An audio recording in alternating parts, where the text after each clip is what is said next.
नमस्कार, जय भोलेनाथ, हर हर महादेव। आप देख रहे हैं धर्मवाणी टीवी। सावन का पवित्र महीना अब अपने अंतिम चरण में पहुंच चुका है। भगवान शिव को समर्पित यह महीना भक्तों के लिए आस्था, भक्ति और आत्मचिंतन का विशेष समय माना जाता है।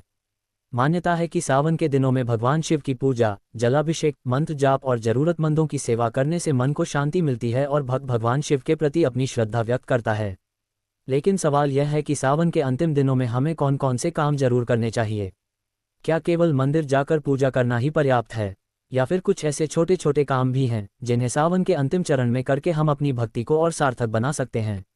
आज के इस वीडियो में हम जानेंगे सावन के अंतिम चरण में किए जाने वाले 7 महत्वपूर्ण धार्मिक और आध्यात्मिक कार्य। इसलिए वीडियो को अंत तक जरूर देखिए, क्योंकि आखिरी काम आपकी रोजमर्रा की जिंदगी से जुड़ा हुआ है। और अगर आप पहली बार हमारे चैनल पर आए हैं तो धर्मवाणी टीवी को जरूर सब्सक्राइब करें। योजक चिन्ह योजक चिन्ह योजक चिन्ह। पहला काम, भगवान शिव का श्रद्धापूर्वक जलाभिषेक। सावन में भगवान शिव की पूजा का सबसे प्रमुख तरीका माना जाता है जलाभिषेक। सावन के अंतिम चरण में अगर संभव हो तो किसी शिव मंदिर में जाकर भगवान शिव का श्रद्धापूर्वक जलाभिषेक करें। अगर मंदिर जाना संभव नहीं है तो घर में भगवान शिव की तस्वीर या शिवलिंग के सामने भी श्रद्धापूर्वक पूजा कर सकते हैं। जल चढ़ाते समय मन को शांत रखें और भगवान शिव का स्मरण करें। आप सरलता से ओम नमः शिवाय का जाप कर सकते हैं। ये ध्यान रखना जरूरी है कि पूजा में दिखावा नहीं बल्कि श्रद्धा को महत्व दिया जाता है। बहुत अधिक सामग्री इकट्ठा करना जरूरी नहीं है। स्वच्छ जल, बेलपत्र और सच्ची श्रद्धा के साथ की गई पूजा भी भक्त के लिए आध्यात्मिक रूप से महत्वपूर्ण हो सकती है। योजक चिन्ह योजक चिन्ह योजक चिन्ह। दूसरा काम, बेलपत्र अर्पित करें। भगवान शिव की पूजा में बेलपत्र का विशेष धार्मिक महत्व माना जाता है। सावन के अंतिम दिनों में भगवान शिव को बेलपत्र अर्पित करना भी एक महत्वपूर्ण परंपरा है। लेकिन बेलपत्र चढ़ाते समय उसकी स्वच्छता का ध्यान रखें और उसे श्रद्धा के साथ भगवान शिव को अर्पित करें। बेलपत्र अर्पित करते समय भगवान शिव का ध्यान करें और मन में अपनी प्रार्थना रखें। यहाँ एक बात विशेष रूप से समझना जरूरी है, पूजा को केवल किसी इच्छा की पूर्ति का माध्यम न बनाएं। भगवान शिव से ये भी प्रार्थना करें, हे महादेव, मुझे सही रास्ते पर चलने की शक्ति दें, मेरे मन को शांत रखें और मुझे अच्छे कर्म करने की बुद्धि दें। क्योंकि धर्म का उद्देश्य केवल मांगना नहीं बल्कि अपने भीतर सकारात्मक बदलाव लाना भी है। योजक चिन्ह योजक चिन्ह योजक चिन्ह। तीसरा काम, घर की साफ सफाई और सकारात्मक वातावरण। सावन के अंतिम चरण में अपने घर की अच्छी तरह साफ सफाई करना भी एक अच्छा कार्य हो सकता है। हम अक्सर पूजा तो कर लेते हैं लेकिन अपने आसपास की गंदगी और अव्यवस्था पर ध्यान नहीं देते। आप अपने पूजा स्थान को साफ करें। भगवान शिव की तस्वीर या मूर्ति को साफ कपड़े से साफ करें।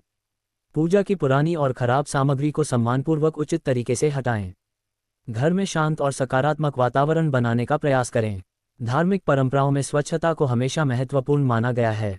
इसलिए सावन के अंतिम दिनों में केवल मंदिर की सफाई नहीं बल्कि अपने घर और अपने मन की सफाई का भी संकल्प लें। योजक चिन्ह योजक चिन्ह योजक चिन्ह। चौथा काम, किसी जरूरतमंद की मदद करें। अब बात करते हैं ऐसे काम की जिसे बहुत से लोग पूजा से भी अधिक महत्वपूर्ण मानते हैं, सेवा। सावन के अंतिम चरण में अपनी क्षमता के अनुसार किसी जरूरतमंद व्यक्ति की मदद करें। आप किसी गरीब को भोजन करा सकते हैं, किसी जरूरतमंद को कपड़े दे सकते हैं, किसी बुजुर्ग की सहायता कर सकते हैं, किसी भूखे व्यक्ति को खाना खिला सकते हैं, या फिर किसी ऐसी जगह मदद कर सकते हैं जहां वास्तव में उसकी जरूरत हो। दान करते समय सबसे जरूरी बात है कि सामने वाले व्यक्ति की गरिमा बनी रहे। दान का उद्देश्य फोटो खिंचवाना या दिखावा करना नहीं होना चाहिए। अगर आपकी आर्थिक स्थिति ऐसी नहीं है कि आप पैसा दान कर सकें तो चिंता मत कीजिए। किसी की मदद करना, किसी बुजुर्ग का काम कर देना, किसी भूखे को भोजन देना या किसी परेशान व्यक्ति की बात सुन लेना भी सेवा का रूप हो सकता है। योजक चिन्ह योजक चिन्ह योजक चिन्ह। पांचवां काम, अपनी किसी बुरी आदत को छोड़ने का संकल्प। सावन केवल पूजा पाठ का महीना नहीं बल्कि आत्मचिंतन का अवसर भी माना जाता है। इसलिए सावन के अंतिम चरण में खुद से एक सवाल जरूर पूछिए, मेरे अंदर ऐसी कौन सी आदत है जिसे मुझे बदलना चाहिए। हो सकता है आपको बहुत ज़्यादा गुस्सा आता हो सकता है आप छोटी छोटी बातों पर किसी से झगड़ते हो सकता है आप दूसरों की बुराई करते हों, या फिर आपका समय मोबाइल और सोशल मीडिया पर ज़रूरत से ज़्यादा निकल जाता हो। इनमें से अपनी किसी एक आदत को चुनिए और उसे धीरे धीरे सुधारने का संकल्प लीजिए। क्योंकि भगवान शिव की पूजा करने के साथ साथ अगर हमारा व्यवहार ही दूसरों के प्रति खराब रहे तो हमें अपने आचरण पर भी विचार करना चाहिए। इस सावन एक नई शुरुआत कीजिए। योजक चिन्ह योजक चिन्ह योजक चिन्ह। छठा काम, ओम नमः शिवाय का जाप और ध्यान। सावन के अंतिम दिनों में कुछ समय भगवान शिव के ध्यान और मंत्र जाप के लिए निकालें। आप सुबह या शाम शांत स्थान पर बैठ सकते हैं। आंखें बंद करके कुछ देर गहरी और सामान्य सांस लें।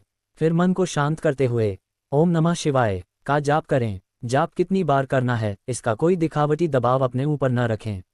आप अपनी सुविधा और परंपरा के अनुसार जाप कर सकते हैं। मुख्य उद्देश्य मन को एकाग्र करना और भगवान शिव का स्मरण करना है।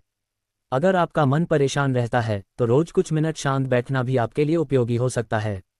योजक चिन्ह योजक चिन्ह योजक चिन्ह।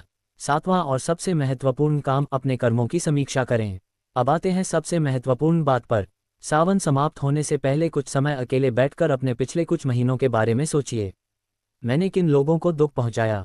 मैंने कहाँ गलत व्यवहार किया? कहाँ मैंने अपने गुस्से को नियंत्रित नहीं किया? किसी व्यक्ति के साथ मेरा व्यवहार गलत था तो क्या मैं उससे माफ़ी मांग सकता हूँ?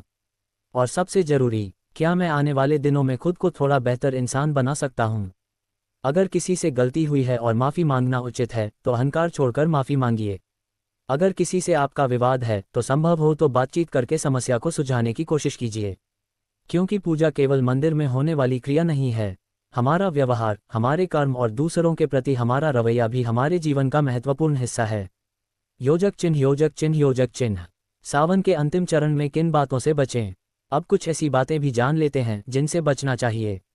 पहली बात, धार्मिक आस्था के नाम पर अंधविश्वास या डर फैलाने से बचें। दूसरी बात, किसी भी पूजा या उपाय को लेकर ये दावा न करें कि इससे निश्चित रूप से धन, संतान, नौकरी या कोई दूसरी चीज़ मिल जाएगी।